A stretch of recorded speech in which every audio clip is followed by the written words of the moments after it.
Good morning students, welcome to next current. आज है आपका 21 नवंबर 2020 और 21 नवंबर 2020 से रिलेटेड जो भी इम्पोर्टेंट क्वेश्चंस होंगे करंट अफेयर्स के, उन्हें हम यहाँ पर डिस्कस करेंगे और सभी क्वेश्चन से रिलेटेड इम्पोर्टेंट फैक्ट मैं आपको यहाँ बताता हुआ चलूँगा। आप आज की वीडियो की PDF फाइल इस वीडियो के डिस्क्रिप्शन से डाउनलोड कर सकते हैं।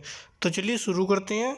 अगर आपने अभी तक हमारे चैनल सब्सक्राइब नहीं किया है, इस वीडियो के नीचे आपको सब्सक्राइब बटन मिलेगा, वहां से हमारे चैनल को सब्सक्राइब कीजिए और साथ ही नोटिफिकेशन बेल बटन को भी प्रेस कीजिए ताकि आपको हमारी तरफ से सभी वीडियोज़ के नोटिफिकेशन सबसे पहले मिले। तो चलिए शुरू करते हैं अपना फर्स्ट क्वेश्चन। मुख्यमंत्री अशोक गहलोत ने किस शहर में बच्चों के लिए कौशल विकास और परामर्श केंद्र का उद्घाटन किया है?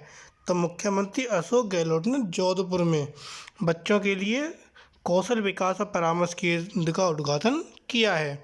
इसका ऑप्शन ए सही होता है, जोधपुर। जोधपुर आपका कहाँ पर है? राजस्थान में। तो राजस्थान में जो कौशल विकास गतिविधियाँ और जो जागरूकता कार्यक्रम है और जो नई कल्याणकारी योजनाएं हैं, इसी के साथ 14 से 20 नवंबर तक बाल अधिकार सप्ताह मनाया है।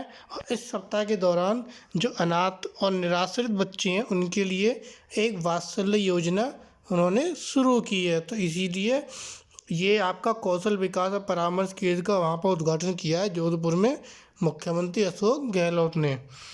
नेक्स्ट क्वेश्चन, चित्रा बनर्जी दिवाकरुणी की नई किताब द लास्ट क्वीन किस पर आधारित एक उपन्यास है?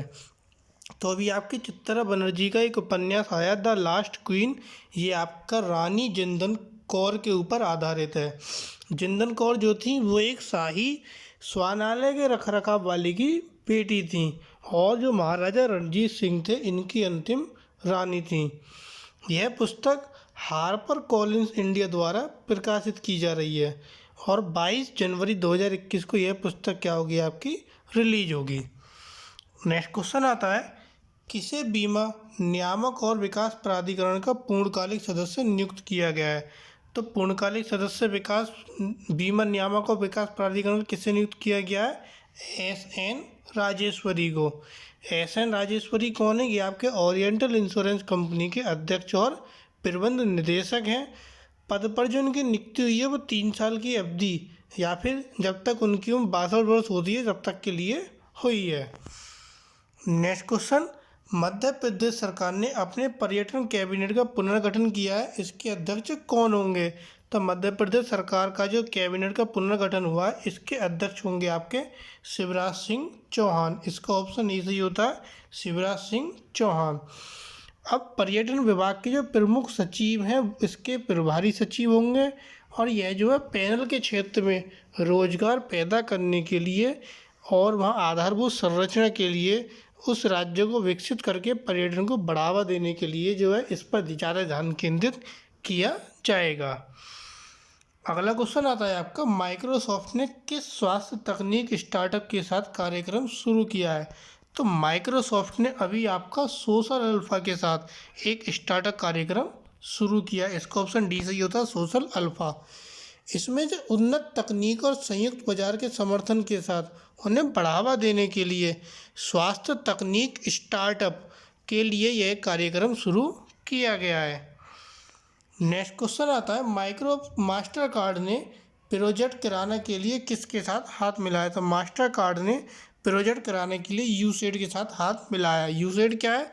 यूसेड है आपका United states agency for international development और यह क्या करेगा? राजस्व प्रवाह को बढ़ाने में मदद करेगा और वित्तीय समावेशन का भी ये विस्तार करेगा और जो महिलाओं द्वारा स्वामित्व या संचालित की जाने वाली किराने की दुकानें हैं इनको डिजिटल भुगतान करने में भी सक्षम करेगा। नेक्स्ट क्वेश्चन आता है, बिहार में किसे शिक्षा विभाग का अतिरिक्त प्रभार दिया गया? तो बिहार में आपके अशोक चौधरी को शिक्षा विभाग का अतिरिक्त प्रभार दिया गया। ये बिहार भवन निर्माण मंत्री अशोक चौधरी को भ्रष्टाचार के आरोपों को लेकर मेवालाल चौधरी के इस्तीफे के बाद शिक्षा विभाग का अतिरिक्त प्रभार दिया गया। मेवालाल चौधरी उन 14 मंत्रियों में शामिल थे जो 16 नवंबर को बिहार के मुख्यमंत्री के रूप में नीतीश कुमार के नए कार्यकारी के लिए शपथ दिलाई गई थी। अगला क्वेश्चन आता है, कौन सा देश अपने विकास मॉडल को बदलने के लिए तैयार है? तो आपका कौन सा देश विकास मॉडल को बदलने के लिए तैयार है? तो वो है आपका चीन।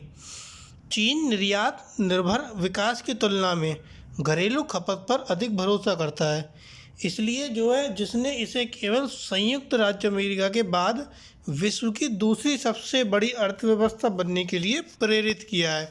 और यह चीन और विश्व की स्थितियों को ध्यान में रखने के बाद किया गया ये रणनीतिक निर्णय है। तो इसका आंसर हो जाता है जो विकास मॉडल को बदलेगा वो कौन होगा? आपका चीन। नेक्स्ट क्वेश्चन, कौन सा राज्य 150 एकड़ भूमि पर रानीखेड़ा में एक उच्च तकनीक वाला व्यावसायिक पार्क स्थापित करेगा? तो ऐसा कौन सा राज्य? वो है आपका दिल्ली। दिल्ली 150 एकड़ भूमि में रानीखेड़ा में एक उच्च तकनीक वाला व्यावसायिक पार्क स्थापित करेगा। दिल्ली में यह पार्क कहाँ होगा? जो आपका इंदिरा गांधी अंतर्राष्ट्रीय हवाई अड्डा है उससे सिर्फ 15 मिनट की दूरी पर यह पार्क होगा। पहले प्रकार के अपने व्यावसायिक पार्क में विभिन्न IT सेवाएं और उच्च तकनीक वाले उद्योग होंगे। बिजनेस पार्क जो है ये आपका ये 7 चरणों में विकसित किया जाएगा और इसका जो पार्क का कार्य है पूरा ये 31 अगस्त 2022 तक पूरा कर लिया जाएगा। किस देश ने 10 वर्षों में वेनेजुएला के लिए अपना पहला राजदूत नियुक्त किया है? तो आपका कौन सा देश है ऐसा जिसने 10 वर्षों में वेनेजुएला के लिए पहला राजदूत नियुक्त किया है? तो वो है आपका संयुक्त राज्य अमेरिका। ऑप्शन डी सही होता है, संयुक्त राज्य अमेरिका।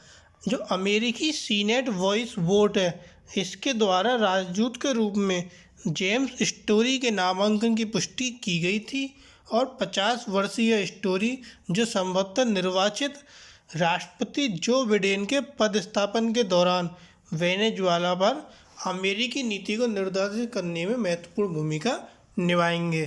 तो वेनेजुएला के लिए जो पहला राजदूत नियुक्त किया गया है वो किस देश ने किया? अपना संयुक्त राज्य अमेरिका ने। अगला क्वेश्चन आता है, जीतन राम मांझी ने किस राज्य के विधानसभा अध्यक्ष के रूप में शपथ ली है? तो जीतन राम मांझी ने आपके बिहार के विधानसभा अध्यक्ष के रूप में शपथ ली है। तो बिहार के जो आपके पूर्व मुख्यमंत्री थे जीतन राम मांझी, इन्होंने अस्थायी अध्यक्ष के रूप में शपथ ली है। ये आपके स्थायी अध्यक्ष नहीं है, अस्थायी अध्यक्ष हैं और इन्हें 23 और 24 नवंबर की अवधि के लिए नियुक्त किया गया है जब तक कि कोई एक नया अध्यक्ष नहीं चुना जाता, इसीलिए ये अस्थायी अध्यक्ष के रूप में कार्य करेंगे। नेक्स्ट क्वेश्चन आता है, ब्रिटेन किस वर्ष से पेट्रोल और डीजल वाहन की बिक्री पर प्रतिबंध लगाएगा? तो ब्रिटेन आपका 2030 से, ऑप्शन डी सही होता है, 2030 से जो आपके पेट्रोल और डीजल के वाहन हैं इस पर प्रतिबंध लगा देगा। ब्रिटेन के प्रधानमंत्री बोरिस जॉनसन हैं, इन्होंने 28 नवंबर को यह घोषणा की है। और यह घोषणा क्यों की है? ताकि जो आपकी नए चार्जिंग इंफ्रास्ट्रक्चर है वो डेवलप किए जा सकें और जो इलेक्ट्रिक कार है इनको खरीदने के लिए भी लोगों को प्रोत्साहित किया जा सके। और इसी के साथ में जो जलवायु परिवर्तन है इससे निपटना और अधिक रोजगार उत्पन्न करने के लिए भी ऐसी घोषणा की गई है। और ऐसी घोषणा के बाद जो आपका ब्रिटेन होगा वो किसकी तरफ अग्रसर होगा? हरित औद्योगिक क्रांति का भी ये एक हिस्सा होगा। नेक्स्ट क्वेश्चन आता है, किसने 2 पुस्तकों द रिपब्लिकन एथिक वॉल्यूम और लोकतंत्र के स्वर का अनावरण किया? तो 2 पुस्तक द रिपब्लिकन एथिक वॉल्यूम और लोकतंत्र के स्वर का अनावरण किसने किया? आपके राजनाथ सिंह ने किया। ये राष्ट्रपति रामनाथ कोविंद के राष्ट्रपति पद के 3रे वर्ष के दौरान उनके भाषणों का संग्रह है और जो ये पुस्तकें आपकी दोनों, इन पुस्तकों में कोविड से लड़ने के प्रयास के भाषण भी शामिल हैं।